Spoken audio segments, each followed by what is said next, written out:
Hey everybody, it's Felisa. Good morning. It is Wednesday, and I wanted to come this morning with the Car Chronicle.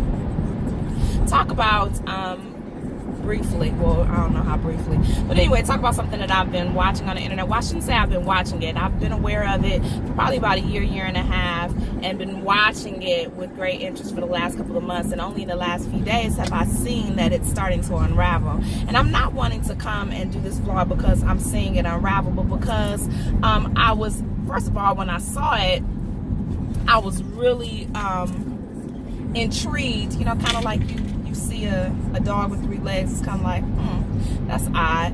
And then, you know, as time went on and I saw more posts and more references to this particular group, it became like, what in the world is really happening? Like, I can't believe that people are falling for this. And now in the last few days, I'm upset because I find it problematic, and I don't know why no one caught on to this before now. But anyway, before I launch into what I'm actually talking about and start talking in code, I want to give my disclaimer and say that these are my ideas, my thoughts, my observations, my rants, and may or may not resonate with you. I hope that it does, and I hope that we can have some simple discourse if you disagree. And if you agree, I hope that you take some nuggets away from it and, you know, I don't know, give you a different perspective and a different way of looking at things. So, here we go.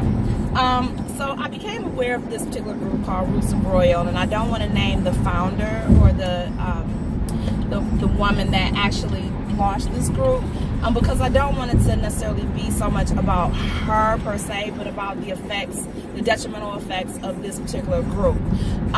So like I said, about a year or so ago, I started to see these different posts from this particular woman, you know, in this particular group, and the posts were basically straight out of like a 1950s Good Housekeeping, how to keep your man type posting. And at first I was like, this can't be serious. This is not serious. This is not a thing. But as time went on, I recognized that it was a thing for certain people, and they were taking this very, very seriously. Now, let me make sure that I'm on the record as saying that I am all for wives taking care of your husbands. You need to, you know, make sure that he feels wanted and needed, and, you know, it's nothing wrong with catering to your man. It's nothing wrong with making sure that he feels that you love him and you care for him and you support him, because what we want, ladies, in turn for him to do is to provide for his household, you know, love us in turn, you know, care for us and all those kinds of things. And those are reciprocal acts. So I find nothing wrong with catering to your man. Please do that. Please and thank you. Anyway, but, you know, a lot of the commentary was, you know, that women don't work, you know, that they are solely dependent on their husbands, which I completely disagree with. That, you know, that they literally are kind of like in some type of weird Stepford wife indentured servitude. Listen, if that's what makes your boat rock, then you go right for it. But I don't understand that philosophy, and I don't understand that position. But anyway, that's not the problem. The problem became when I first saw this group, the tuition for wife school was like $300. The last figure that I heard, which I can't even believe it, but I did research it, is $30,000. It's being termed as a donation, which the only reason that I can think of to do that is to escape IRS detection and to avoid declaring it as income. So y'all can think about that, because it's not a 501c3. It's not, you know, a nonprofit. It's not a foundation. It's not any of those things. So you're not donating. You're literally purchasing a product. You're purchasing a course. It's tuition if it's a wife school. So it's not a donation. So I found that term curious. I also found it curious and extremely problematic that the tuition as it stands being $30,000, but, you know, people were asking, well, how can I, you know, where am I supposed to get this money, literally? And I saw a post from the founder saying, that some people take out loans and then, you can donate it to us. And some people have not paid those loans back. So basically, you're telling people to take out loans, whatever loans here in the United States, because last I heard, the person left the country and moved abroad. So take out loans in the United States, wire her this money, and then default on those loans. So we're encouraging criminal behavior and activity, which to me is completely counterproductive and not in keeping with being a good wife. And the reason that I say that is because, whether you work or you're a stay-at-home mom, or, you have some kind of in-between arrangement with your husband, the idea that he is a provider does not mean that you get to, just be willfully and completely irresponsible with your money. Like that is not a thing. And I found that so egregious, I didn't know what to do, because what you're literally saying is, oh, it's okay if wives assume all this massive debt because this husband that may or may not ever materialize. Let's keep that in mind. But this husband is supposed to come along and say, oh, that's okay, honey, I understand that you used this $30,000 in order to get me, and I'm just gonna pay it. Said no man ever. Show me that man, because I have some student loans that I need for him to pay, even though I didn't get that for him. Like, just pay that. That is ridiculous and absurd to tell somebody to do that. It's completely irresponsible. You put these women in financial harm's way because of their desperation, and that's really what I want to get to. Taking advantage of someone's desperation is despicable, and it's abhorrent. And although the women are being encouraged not to work, and they depend on their husbands, this woman, if she is getting this money, has been making money hand over foot off of the backs of desperate women. Think about that. I don't know how many women have taken this course. I don't know how much money has been offered, but not working and not generating an income is completely incompatible with the fact that you're taking donations for courses under the guise of helping women become wives. Like, that's just ridiculous. Aside from that, I get it, y'all. Like, I really do. I completely get it.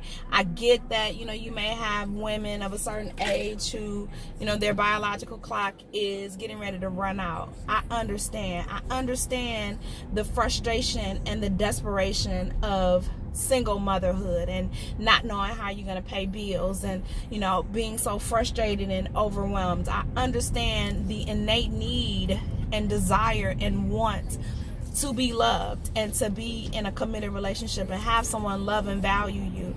I get that. I understand that is our heart's cry. I really do.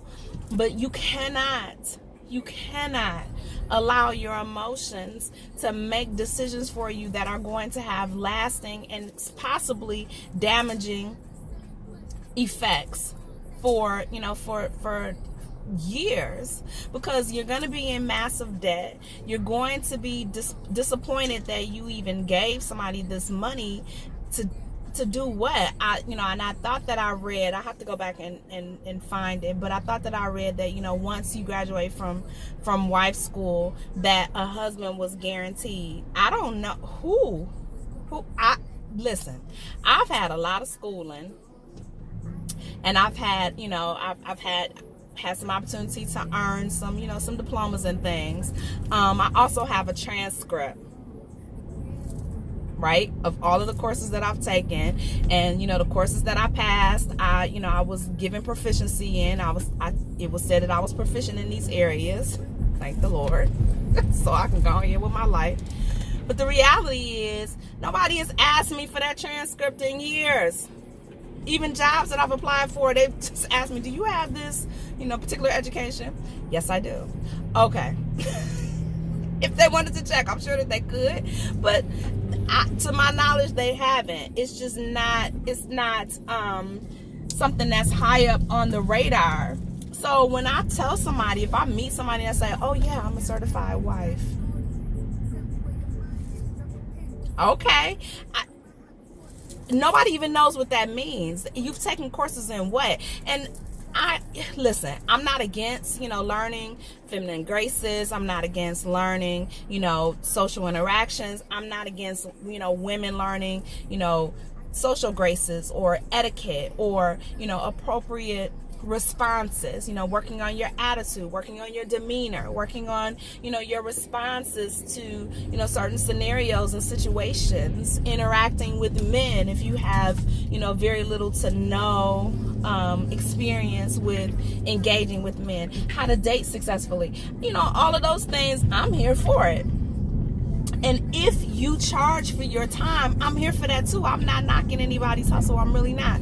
But what you can do is make it so burdensome on the people that you're trying to give this information to. Like now you're just ripping people off, and you're a con artist at best. If people pay their money, they should walk away feeling satisfied that they have gained some new skill or gained some new awareness for something that you presented to them. Not, something that's rehashed with no guarantee of successful outcomes. And you're selling people pipe dreams, capitalizing on women who otherwise could go to their neighborhood bar or restaurant or whatever, church, the frozen food aisle at Kroger, and get more successful interaction with guys and dating situations than they do with taking this course. I'm sorry, I cannot find my badge to get in my parking structure. This is ridiculous. Anyway, so I wanted to come and I wanted to talk about that, and I wanted to say, ladies, listen. Don't let someone capitalize on your desperation. You have to put that in check. You really do. You have to begin to be okay with where you are. Okay? You have to begin to be okay with where you are. You're where you are for a reason. And there's a way that you can get out of where you are. But you have to think strategically, and nobody can give that information to you. Well, I shouldn't say no one can give that information to you, because there is safety in the multitude of counselors, the Bible tells us. But you have to surround yourself with people who have wisdom of counsel. That's number one. Number two, who have honorable and above board intentions, meaning you don't want somebody who has nefarious intent. You don't want somebody who just sees you as a dollar sign, somebody that's just going to make money off of you and leave you hanging, and they don't care what happens to you on the outset. So let me give you a couple of tips.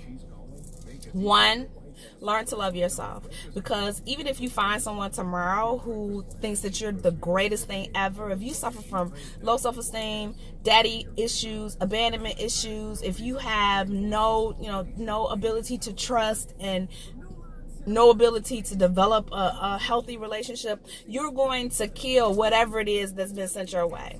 Like, you're not even going to be able to receive it. So that's number one. Stop begging for stuff that you're not prepared to receive. Number two, do a complete inventory of yourself, meaning from head to toe, what things needs to change about you so that you can attract someone different. And I'm not talking about aesthetics. I'm not talking about, I need to do my hair differently. Like, I think that that's all superficial stuff.